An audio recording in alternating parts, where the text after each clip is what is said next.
Daniël 12 vers 11 vertel dat die daaglikse offer in die tempel in Jerusalem afgeskaf sal word en 'n ding in die tempel opgerig word wat 'n gruwel vir die Here is. In Matteus 24 vers 15 tot 18 verwys die Here Jesus daarna en sê dat as dit gebeur, die gelowiges dadelik moet vlug.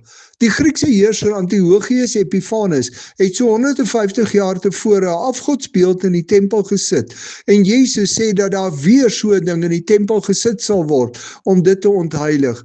Jesus het ook in Matteus 24 vers 1 tot 2 gesê dat die tempel afgebreek sal word en nie een steen op die ander sal bly nie.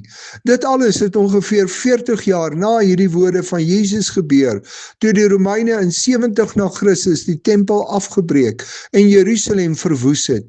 Die Here Jesus het vir sy volgelinge gesê dat die aanval op Jerusalem verskriklik sal wees en dat dit vir hul veiliger sal wees om na die platteland te vlug.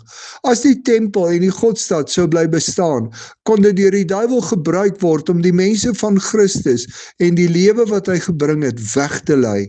Christus is groter as die tempel en die tempel en tempeldiens was nie meer nodig nie. Nie gebou of enigiets anders was nodig nie. Christus alleen. Daar word ook vandag allerlei gruwels voor God by plekke van aanbidding ingebring. Dink byvoorbeeld aan moslim imams wat in sommige Christelike gemeentes toegelaat word om hul boodskap te bring. Dink ook oor al die goed wat 'n stryd met God se woord is en vandag in gemeentes verkondig word. Volgelinge van Jesus moes as hulle van hierdie aanslag bewus word, vir hulle eie veiligheid vlug. Hoe vlug jy vir al die gruwels wat vandag in baie kerke ingebring word? Bly jy by Christus alleen en bou jy jou geloof op niks anders as Christus en sy woord nie?